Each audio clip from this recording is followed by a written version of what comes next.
What's up, guys? It's Lionel the Builder back again with another episode, and I have been so busy with work, I actually almost forgot to post a video for today. We are going strong at about 26, 27, close to 30 days of posting every day in a row, so I was not about to miss one, and mess up my streak that I've been going. But the YouTube, had to slow down with going lives and stuff like that because it's a very much busy week for me at work this week. A lot of learning curve going on and a lot of overtime being put in. But, that's what we do. We code every single day. That's why I'm also doing the videos, getting that rolling every single day. And so today I just wanted to hop up here real quick and talk about a very controversial topic. I get a lot of questions on this, and I just wanted to share my thoughts and why I feel the way that I feel about it. And that is if it's okay for you to use a template on your portfolio.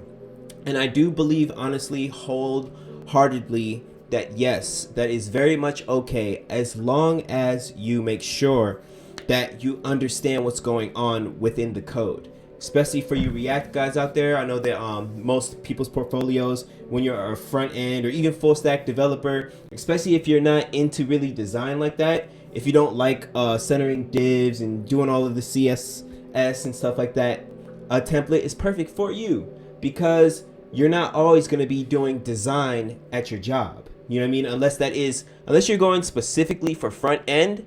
And maybe that's what I should say as a disclaimer for people who are asking me that. I should ask them, well, are you looking to work on the front end? Are you looking to work within CSS? Because if that's the case, then maybe it's not a good idea for you to use a template.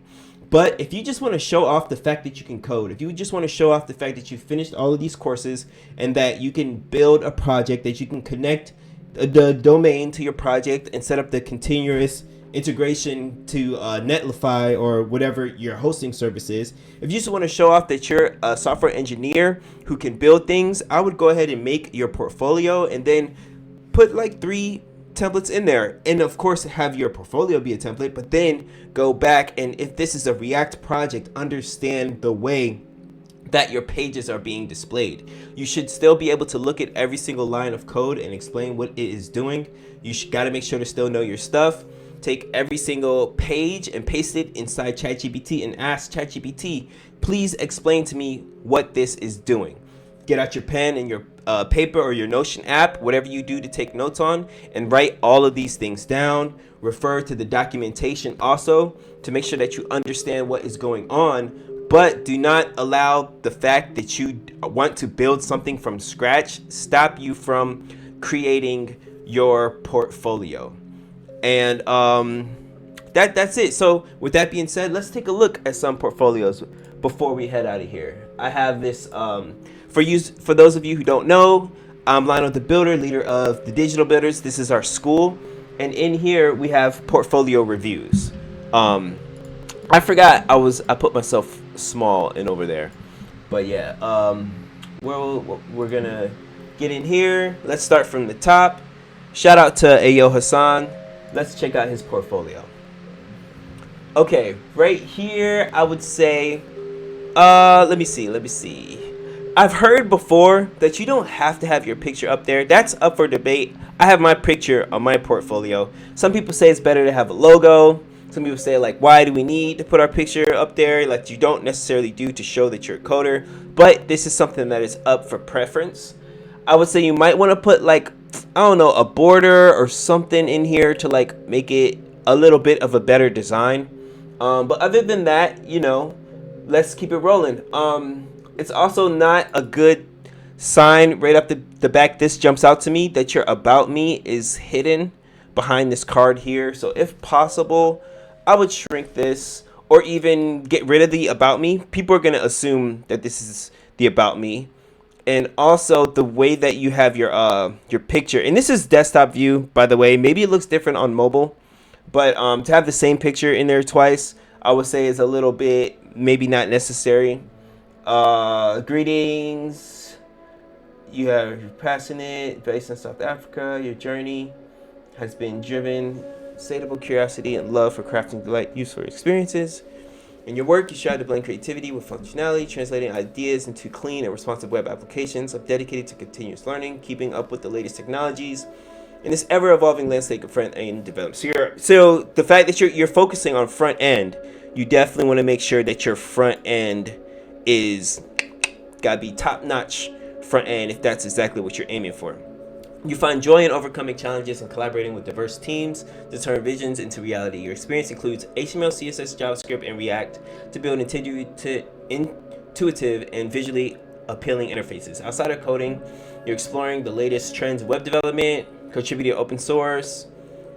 Okay, looks like there's some overlap here, coming decades, and explore. So this is another if you're going for front end, you want to make sure that this type of stuff here, because this is going to stick out to someone who's looking at this, thinking about hiring you. You know what I mean?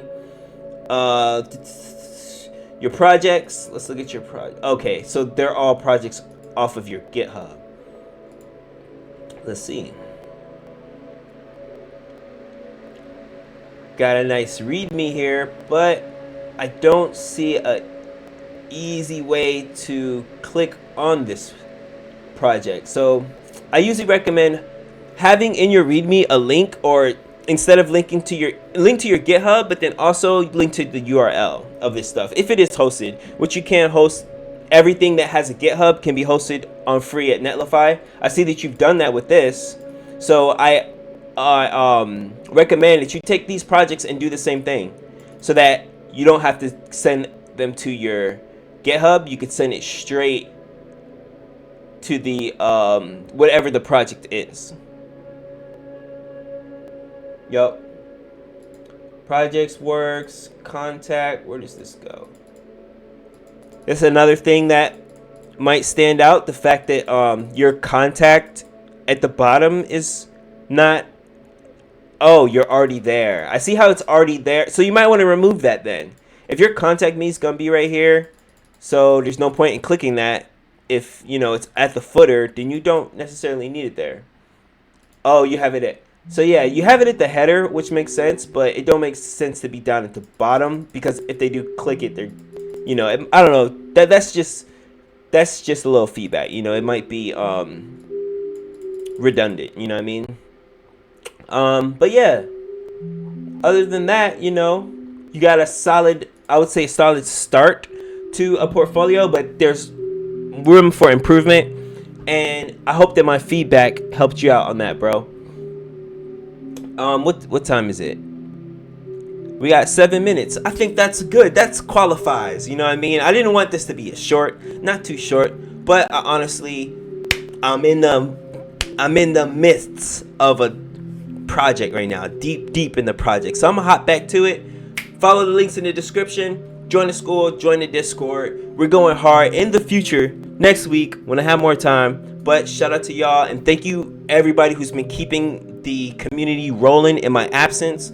Posting every day, quotes of the day. There's tons of motivation. We're all learning to code. We're breaking through. We got our logo. We got our design going strong. We got our mottos and our lore being cooked up. Y'all stay tuned, man. There's a lot going on over here with the Digital Builders. I'll catch y'all next time. Peace.